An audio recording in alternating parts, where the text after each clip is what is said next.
Good morning, dear children. I, Mrs. Amber Shweb, welcome you all to St. Lawrence School online classes. Now, this session is for class 12th English Literature. The lesson we are going to begin today is B. Wordsworth. You are to read the lesson from book Echoes and understand it with the help of the summary given. Use textual references while structuring the answers and enjoy reading. B. Wordsworth is a short story written by V.S. Naipaul in 1959. The narrator tells the story of his relationship with a poet named B. Wordsworth when he, that means the narrator, was a little boy. The story starts with a description of beggars visiting houses trying to earn some more money in or alms in the kind houses of Migwell Street. Now this is the story of a boy narrator who was very young in age, or who was very tender age, a school going boy, and his relationship with B. Wordsworth, who was a mature man. In the beginning of the story, we see that it was a punctual visit of three beggars who visited his house that was situated in the Migwell Street, and as a beggar they used to come there to get some alms or food for their provision. A tidily dressed man knocks on a house where our little narrator lives with his mother. Now, a tidily dressed, and that also as a beggar, was something strange that particular day. He was one of the strangest caller, or better to say, he was the strangest caller of the day, for he came at 4 o'clock, that was quite different time, not for the beggars, and he asked the boy if he could come into his house. When the narrator asks the reason, the man replies that he wants to see the bees in their compound. Now, the narrator immediately went to his mother and informed about this strange visit of a strange person who does not look like a beggar in his appearance and was even very good in his speaking. The narrator's mother asked him the reason for why he wanted to come to their house. The man, who was actually B. Wordsworth, tells that he wanted to watch the beautiful nature that surrounded the little boy's house. He also wanted to watch the Guru palm trees and the uninvited bees there. Now the boy narrator's house was actually situated in a very beautiful surroundings. In his yard, he has beautiful tall palm trees and green bushes, and also he had different species of palm trees which was full of uninvited bees.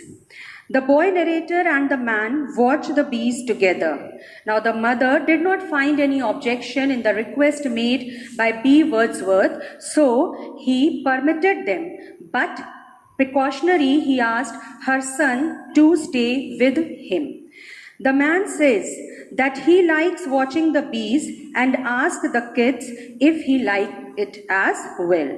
The kid replies that he has never the time to look at these small things or watch the bees. The man shakes his head sadly and says that what he does, he watches.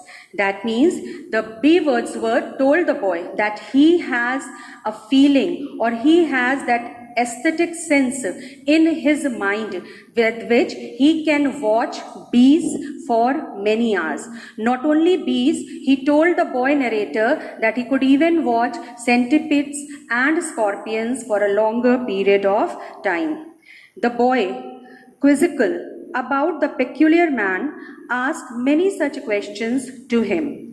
The man introduces himself as B. Wordsworth. He introduces when the little boy asked the narrator or asked the man what was his name, he told that he was B. Wordsworth, where B stands for black and W. Wordsworth stands for White Wordsworth, who was his brother. He then says that he can watch a flower like the morning glory and cry. That means he presented himself before the little boy narrator as an admirer of nature. He says that these natural beauty, which he says that he can watch morning glory. So he wanted to say that these natural scenes, these natural beauties actually reflects serenity, peacefulness, and one is able to realize the beauty of this nature if he able to feel the pain. The kids ask what he cries for. B. Wordsworth replies, when you are a poet, you can cry for anything. Now the kid was really surprised to know what does he mean by he can cry. So B. Wordsworth replied that yes, he can cry because he is able to admire the nature.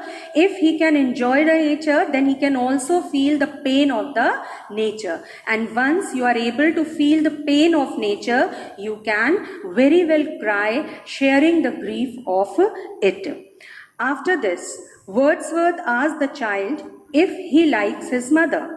The kid says only when she is not beating him. So definitely it's quite a natural and an innocent answer on behalf of a child that yes, when his mother is very much loving, very much caring, then definitely he loves him. And being a small little child who can be hurt by the slaps or by the beatings or by the scoldings of the mother can even dislike the mother for a moment because of that disposition. So the boy narrator also replied the same natural answer. Yes, I like my mother when she is not scolding me or beating me. Wordsworth pulls out a printed paper from his pocket. He tells the kid that on this paper, the greatest poem about mother is written and he would sell it to him for 4 cents if he likes. Now, the boy immediately went to his mother and asked her if she could give him 4 cents so as to buy the poem written by B. Wordsworth for 4 cents. The mother got very much irritated with this and she told the son to let that strange man going out of the home. The boy did not want to share the same words of his mother because he felt that it might hurt B. Wordsworth. And he says, he returned to B. Wordsworth and says that his mother does not have money right now to buy the poem and therefore he should go from there without giving them the poem. After 1 week, while the boy is returning from school, they run into each other. So run into each other means met by chance or came across by chance. So it was after a week that this incident had taken place. The boy, while returning from school, met by chance or came across B. Wordsworth on his way. Wordsworth admit that he too was hoping to see him again. The boy narrator, when saw B. Wordsworth, immediately asked him whether he was able to sell that poem or not. And this shows that little boy had developed a kind of care and concern for B. Wordsworth. Whereas B. Wordsworth said that he was not able to sold the poem or to sell the poem actually. He tells the kid that he has the best mango trees in his yard and wants to invite him to eat them. Now, B. Wordsworth invited the little boy narrator to his place, telling him that in his house that is surrounded by a yard, he has very juicy mango trees, which B. Wordsworth would like to enjoy along with the boy narrator. He lives in Alberto Street in one-room hut. Now, the house of B. Wordsworth was situated in Alberto Street. It was actually a one-room small hut surrounded by big trees and bushes. After the kid has had enough mangoes. Now, the narrator's yard or B. Wordsworth yard was actually full of big trees of mangoes, plums and coconuts. The boy narrator and B. Wordsworth together enjoyed the juicy mangoes. After the kid has had enough mangoes, he returns home. His mother became very angry upon seeing his shirt stained with yellow juice. Now, definitely it was very natural that while the boy enjoyed the mango, the juice had stained his shirt. So on his return home, the mother, seeing the condition of the little boy, got very much angry. His mother beats him badly that day, and as a result, she took a whip and gave him hardly. In anger, the boy leaves home, screaming he will never come back, and he goes to Wordsworth Place. Seeing the boy's bleeding nose, Wordsworth consoles him and suggests that if he stops crying, they will go for a walk. Now, when B. Wordsworth saw the boy in such an angry disposition, his nose bleeding, so B. Wordsworth first of all comforted the boy, gave him a little first aid, and then asked him to be quiet, and if he becomes quiet and behave in a normal manner, then he would take him for a walk. They go for a walk down to Savannah and walk to the race course. The boy stopped crying and together they went for a walk. They lie on the green grass, and Wordsworth asked the kid to look up at the stars and think how far they are from them. Now, when they went for the walk, they lie there on the grass, and he asked the little boy to look at the sky and the beautiful twinkling shining stars there. The kid followed the instruction of B. Wordsworth. He forgot all his anger, tears, and the blows that he got from his mother. The B. Wordsworth discussed with him or told the little boy about the constellations, about the different stars, about the Orions. And as they were lying on the patchy grass, a policeman came and asked them to go back home. Now, in this way, B. Wordsworth and the boy became good friends, and they started to spend time together. They met very often, go for long walks, visited many beautiful places like Rock Garden and the Botanical Garden. Wordsworth made the kid promise that he would never tell anyone about him or the mango trees. The boy kept his promise and gave him his word. In this way, the boy and B. Wordsworth spent much time together and shared the bond of love, trust, and friendship between them. One day, the boy goes to meet B. Wordsworth and saw that he was lying on his sofa, severely ill. B. Wordsworth called him near to himself and then narrated one more story to little boy. B. Wordsworth told him a story of a boy poet and a girl poet who fell in love with each other. Both of them remain admiring nature for long hours, and then they finally get into the institution of marriage. The boy poet and the girl poet lived happily together in the midst of nature in a little house that was surrounded by long, tall trees and green bushes. Then B. Wordsworth told that one day the girl poet gave him a good news that a young or a small new poet is going to be added in the family. The boy poet was very happy to get this news, but then the time never came because the girl poet died, and along with her, the little poet, which was still not born, died into her womb. The boy poet became very sad, very dejected, and finalized that he would live in the memories, or he would live with the memories of the girl poet. And since then, he did not bring any change in the surroundings. The boy narrator was able to understand that it was the story of B. Wordsworth himself. Death was now very clearly seen on the face of B. Wordsworth.